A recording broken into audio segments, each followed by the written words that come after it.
खरं तर ना हा व्हिडिओ आधीचा आहे. खूप दिवस झाले व्हिडिओ पोस्ट केला नाही, कारण मोबाईलचा थोडासा इश्यू झालेला. माझा मोबाईल खराब झाला होता. तर हा व्हिडिओ आहे, आम्ही गावी गेलो होतो तेव्हा कुलदेवतेच्या दर्शनाला आम्ही गेलो होतो तेव्हाचा हा व्हिडिओ आहे. एडिट वगैरे करून ठेवला होता, पण अपलोड करायला जमला नाही.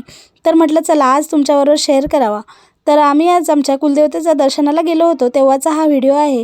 आणि खरंच इथं आलं ना का अगदी मन प्रसन्न होतं. ही आमची कुलदेवी आहे. आमच्या गावापासून फार जास्त लांब नाही, अगदी जवळच आहे. तर तिथं आम्ही गावी गेलो तेव्हा नक्की आवर्जून जातो आणि देवीची ओटी वगैरे भरून आरती वगैरे मी तिथं लावत असते. तर इथं देवीची ओटी वगैरे भरून घेतली, आरती वगैरे लावली, पाया पडून घेतला आणि मस्त असं निवांत दर्शन होतं.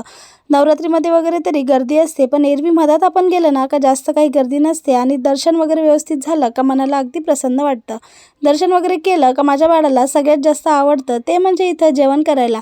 आणि खरंच असं बाहेर कुठे गेलं का जेवायला खरंच मजा येते.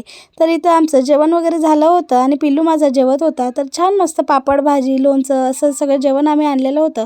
मस्त जेवण वगैरे करून घेतलं, दर्शन वगैरे केलं आणि नंतर निघालो घरी जाण्यासाठी. तर रस्त्यात मस्त असा थोडासा पाऊससुद्धा लागला होता आणि मस्त गार हवा अशी सुटली होती. तर पिल्लूला आहे ना थंडी लागत होती. आणि खरंच गावाकडचं वातावरण खूप छान आहे. मला खरं तर गावाकडे खूप जास्त आवडतं. आणि बघा किती मस्त असं वाटत होतं आणि पाऊस पडला त्यामुळे मस्त थंड थंडसुद्धा लागत होतं. तर असंच मस्त हसत खेळत मजा करत आम्ही आमचा पुढचा प्रवास केला आणि निघालो घरी जाण्यासाठी. तर तुम्हाला व्हिडिओ कसा वाटला ते कमेंटमध्ये सांगा. चला भेटूया पुढल्या व्हिडिओमध्ये, तोपर्यंत बाय.